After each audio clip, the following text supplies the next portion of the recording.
So, ladies and gentlemen, welcome to our Planets Through Ascendant series. And this week we're going to be covering Moon in the 7th house in the sign of Scorpio. And what happens when Moon is in the 7th house, okay, in the sign of Scorpio for Taurus Ascendant people. And obviously, as always, if you do not know, if you have this Moon, what sign it's in, what nakshatra it's in, all the other astrological details. For that, check out the links here. Check out my full astrological report, including my books, Astrology, Conjunction Aspects, and Mahadashas at the Speed of Light, including all my consultations at this link. So, Moon in the 7th house in Scorpio. So this is quite a tricky placement. Okay. Now, the first thing that we always do with Moon that I have, well, I haven't taught you guys here. I teach that in the academy of mine, my school, where anytime you judge a Moon, you have to judge a Moon by the concept of waxing Moon and waning Moon, which in Vedic Astrology is known as Krishna Paksha and Shukla Paksha. A full moon, okay, has, full moon, waxing moon has a more benevolent quality to it. A waning moon or a no moon has a very malevolent quality to it. But then again, Moon is in the 7th house, which usually shows that a person usually always finds great satisfaction in marriage, relationship, you know, any kind of interaction, business interaction. People usually like to do, you know, business and trade of either milk or water-related substances and hospitality. And usually a person can even marry quite early in life, like 2021. But this particular moon can do a couple of things here. One, a person will be extremely sexual.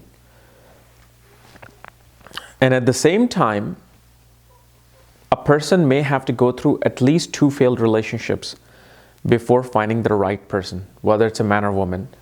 And this could be 2 relationships and then a marriage. Could be 3 relationships and a marriage. Could be 1 relationships and 2 marriages. Most definitely a person falls for wrong people due to the surface sexual interaction, and they fall for it. They don't care for how things are going to progress in a marriage. And once they get married, then they realize that this is actually not the situation they were hoping for. Usually I've seen, especially even, see, here's the thing with this particular moon. See, moon represents your mind. So whatever is in your mind, you know, comes out in the world. Like, okay, so in my mind in the morning was like, okay, I have to make this video. The thought came in. Now I'm here 6-7 hours later making this video. So it's actually quite powerful. Whatever you think can manifest physically in the world. So moon kind of represents you in this situation, but because it's in the 7th house, it will also represent the character of the spouse. And here it can show not only you could be promiscuous, your spouses could be just as promiscuous as you. And especially early in life, a person can seduce, you know, another person who's probably in a relationship or marriage, or they're going to be seducing you. Your spouse will be of, I wouldn't say, well, a questionable character, but they're hypersexual. They need to feel that they love to flirt. They, you know, usually the best thing to do with this moon, if you have a great relationship with your spouse, have this type of relationship. But hey, if you go to party, you know, just flirt, have fun.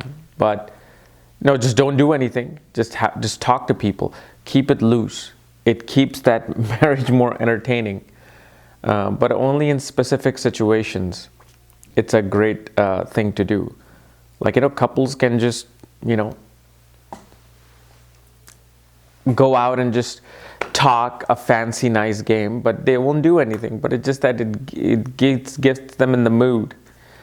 But usually men may find a spouse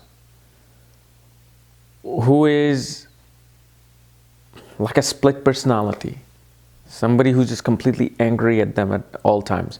Women can find a man who could be a general in the marriage. If it's not their way, hit the highway.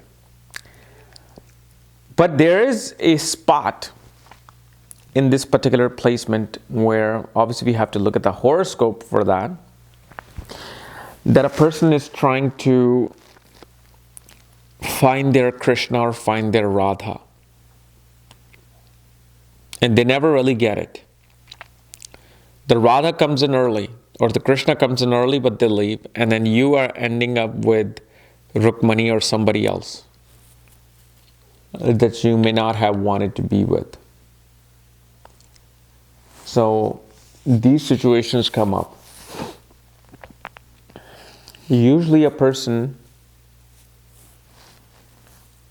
with this particular moon will face quite a bit of competition and enemies. And one of the things that I can say with this is that most likely you will marry your enemy from past life with this particular moon. That doesn't mean that your relationship has to be bad because they're your enemy. No.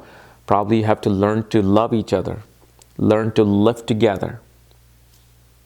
So that those things can happen. But you have to be mutual enemies from past.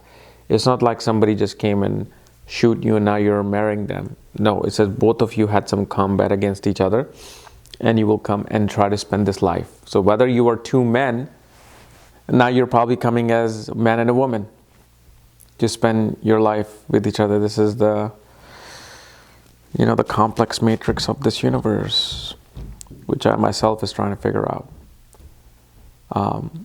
One becomes very cunning in business. When it comes to making deals in business, one always wants the bigger portion. One always wants to take control. One always wants the bigger profit. But that's why they do good in business. They know their way around. So, guys, this was my analysis of Moon in the 7th house in Scorpio for Taurus Ascendant. If you're new to my channel, subscribe below. And if you want to know all your planetary placements, my books, reports, consultation, and a link to my school, Maga Vedic Astrology Academy, check out the links here. Otherwise, we'll see you tomorrow. Bye-bye.